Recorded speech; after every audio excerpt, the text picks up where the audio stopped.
क्योंकि खुदावंद की आवाज़ में कुदरत पाई जाती है। कितने लोगों का ईमान है कि खुदावंद की आवाज़ में कुदरत पाई जाती है? Praise God. खुदावंद जब जब भी बोलते हैं तो कब्रों के मुंह खुल जाते हैं। खुदावंद जब जब भी बोलते हैं तो लंगड़े चलना शुरू कर देते हैं। खुदावंद जब जब भी बोलते हैं तो अंधी आंखें खुलना शुरू हो जाती हैं। और मेरा ईमान है कि आज खुदावंद अपने कलाम की कुदरत को इस जगह पर जारी करेगा। एक बात बताना चाहता हूँ, बाइबल मुकद्दस में लिखा है, छोटे गल्ले मत घबरा, मैं तेरे साथ हूं। इंसान से कभी भी फर्क नहीं पड़ता कि लोग कितने हैं। फर्क इस बात से पड़ता है कि कितने लोग खुदा के कलाम को सुनते हैं। जो सुनते हैं उनकी जिंदगियां तब्दील होती हैं। जो सुनकर उस पर अमल करते हैं उनके खानदान बाबरकत हो जाते हैं।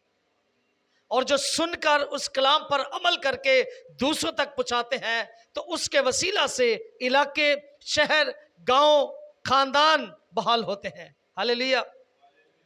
सो अभी एक गीत गाया जा रहा था, मैं जब भी गिरूं तू मुझे उठाता है। जब इंसान गुनाह में गिरता है तो यीशु ही है जो हमें उठा खड़ा करता है। Hallelujah, hallelujah. सो मेरी बहनों, मेरी बेटियों, बुजुर्गों, नौजवानों, खुदा के कलाम को बड़े ही गौर के साथ सुनना है। और आज का जो हमारा टॉपिक है वो है गुनाह। क्या है जी? जिसकी वजह से ये जमीन भी लानती हुई, गुनाह की वजह से ये जमीन लानती हुई। आप अगर मोबाइल यूज करते हैं, बहुत सारे लोग आजकल मोबाइल यूज करते हैं, बहुत सारे लोग लैपटॉप यूज करते हैं, बहुत सारे लोग कंप्यूटर यूज करते हैं। और जब मोबाइल के अंदर या कंप्यूटर के अंदर वायरस आ जाए तो पादरी साहब क्या वो काम करता है? हैंग हो जाता है। और इसी तरह इंसान की जिंदगी है। जब इंसानी जिंदगी में गुनाह आता है तो इंसानी जिंदगी हैंग हो जाती है। और जब तक आप अपने मोबाइल को या अपने कंप्यूटर को उसके मैकेनिक के पास ना लेकर जाएं, आपका कंप्यूटर या आपका मोबाइल जो है वो हैंग होने से रुक नहीं सकता। जब तक वो इसका फॉल्ट नहीं निकालेगा ये फिर से ठीक काम नहीं करेगा।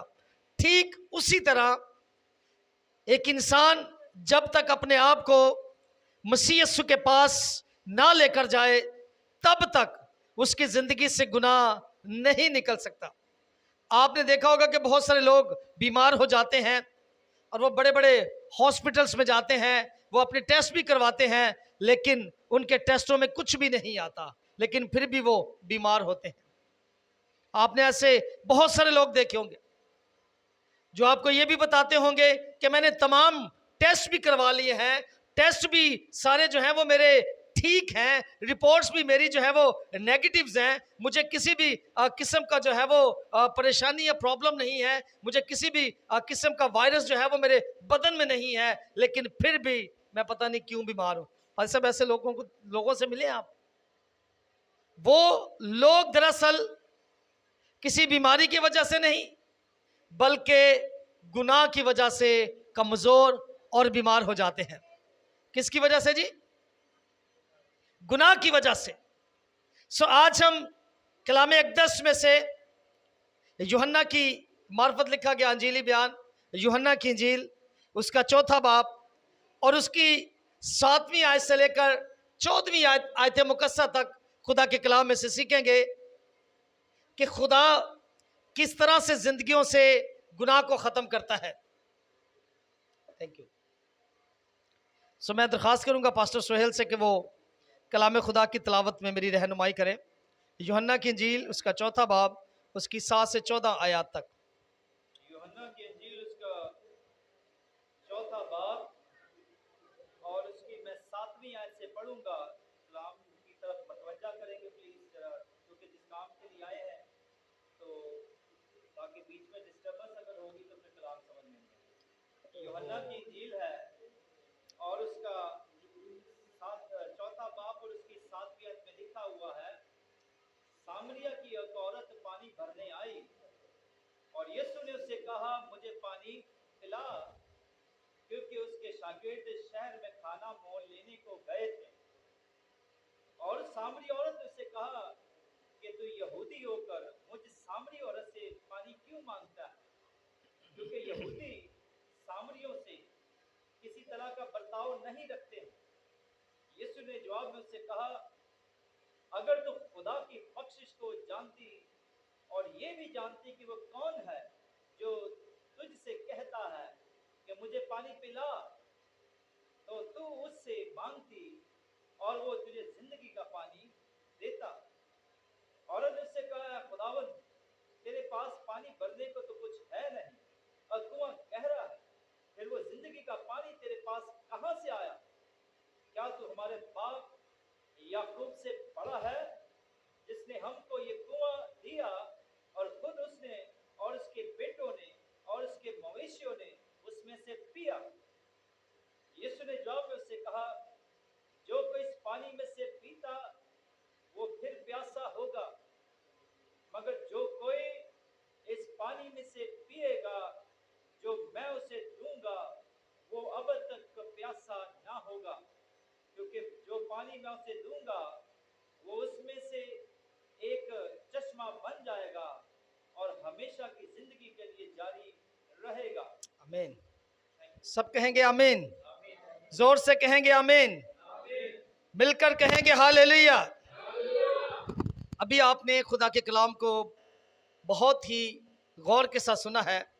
सो यहाँ पर एक सामरी औरत जो है उसकी कहानी को बयान किया गया है। किसकी कहानी को जी? सामरी औरत की। और ये कुएं पर क्या भरने के लिए आई थी? मेरे साथ ही, ताकि हम कलाम को सीखें। ये कुएं पर पानी भरने को आई, लेकिन वहां पर मेरा और आपका मसीहा यीशु अल मसीह दुनिया का नजात दहिंदा आ मौजूद हुआ। तो यीशु मसीह ने इस सामरी औरत से कहा कि मुझे पानी पिला, क्योंकि यीशु मसीह कामिल खुदा और कामिल इंसान है। उस वक्त यीशु मसीह को फिजिकली प्यास लगी थी, तो यीशु मसीह ने उस औरत से कहा, उस सामरी औरत से कहा कि मुझे पानी पिला। तो उस सामरी औरत ने कहा कि हम यहूदियों के साथ किसी भी तरह का बर्ताव नहीं रखते। उसे ये बात इसलिए कही क्योंकि उस दौर के अंदर यहूदी और सामरी एक दूसरे के साथ अच्छा बर्ताव नहीं करते थे। उससे ये बात इस वे में कही कि मैं तुझे पानी नहीं पिला सकती। लेकिन यीशु मसीह ने उससे क्या कहा कि अगर तू जानती तो मैं तुझे जिंदगी का पानी पिलाता। वो औरत जो है वो थोड़ा सा हैरान होती है और वो उससे कहती है, ऐ खुदावंद, आप पढ़ लें दोबारा से इसको। उसने क्या लफ्ज यूज किया?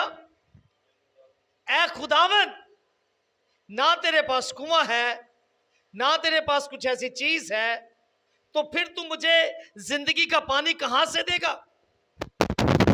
तेरे पास तो कुछ भी नहीं है, तू कहता है कि मैं तुझे जिंदगी का पानी दूंगा। आज भी बहुत सारी मसीही ऐसी जिंदगियां हैं जो शायद ये समझती हैं कि यीशु हमारे लिए कुछ नहीं कर सकता। वो शायद यही सोचते हैं कि यीशु हमारी तरह का एक आम इंसान था। और आज बहुत सारी डिनोमिनेशंस भी इस बात से इत्तेफाक नहीं करती कि यीशु जो है वो खुदा है। और इस औरत ने भी उससे कहा कि तेरे पास तो कुछ भी नहीं और तू कहता है कि मैं तुझे जिंदगी का पानी पिलाता हूं।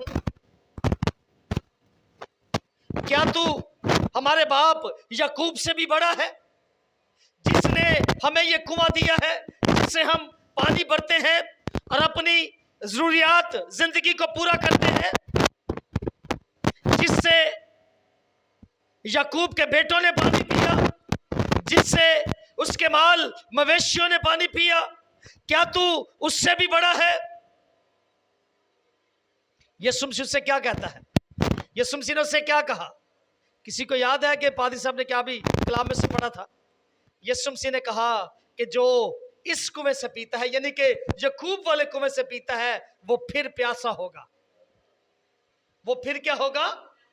यानी कि जो कोई भी इस कुएं से पीता है, जिस कुएं से तू पानी भर के लेकर जाती है, वो फिर प्यासा होगा। लेकिन जो कोई मुझसे पिएगा, वो हरगिज़ प्यासा ना होगा, बल्कि उसमें से जिंदगी के चश्मे बहेंगे। Hallelujah, hallelujah. तो वो औरत जो है वो बड़ी हैरान होगी। आज भी बहुत सारी ऐसी जिंदगियां हैं जो गुनाह की वजह से खुदावंद यीशु मसीह से बहुत दूर चली गई है। तो यीशु मसीह, आप जानते हैं कि वो बादशाहों का बादशाह और खुदावंदों का खुदा है। वो हर उस बात को जानता है जो आज से 10 साल के बाद भी होनी है। तो यीशु मसीह, जब हम थोड़ा सा आगे चलते हैं तो यीशु मसीह 15वीं आयत में देखें तो लिखा है, औरत ने उससे कहा, ए खुदावंद, वो पानी मुझको दे कि मैं प्यासी ना रहूं। ये बात उससे कब कही? जब यीशु मसीह ने उससे कहा कि जो कोई इस कुएं में से पिएगा, मुझ में से पिएगा, वो हरगिज़ प्यासा, बल्कि उसमें से जिंदगी के चश्मे जो है वो बहेंगे, जारी हो जाएंगे। वो रुकेंगे नहीं फिर, और ना ही फिर उनको प्यास लगेगी। तो फिर वो क्या कहती है कि मुझे वो पानी दे ताकि मैं फिर से इस कुएं पर पानी भरने को ना आऊं। यीशु ने उससे कहा, जा अपने शौहर को बुला कर ला। यीशु ने उससे क्या कहा? किसको बुला कर ला? हाँ जी, किसको ला? अपने शौहर को। तो उसे यीशु से क्या कहा कि मैं बेशोहर हूं, बेशोहर वाली हूं। यीशु उससे कहता है कि 5 तू पहले कर चुकी है। कितने जी? और अभी तू जिसके पास है वो तेरा नहीं है।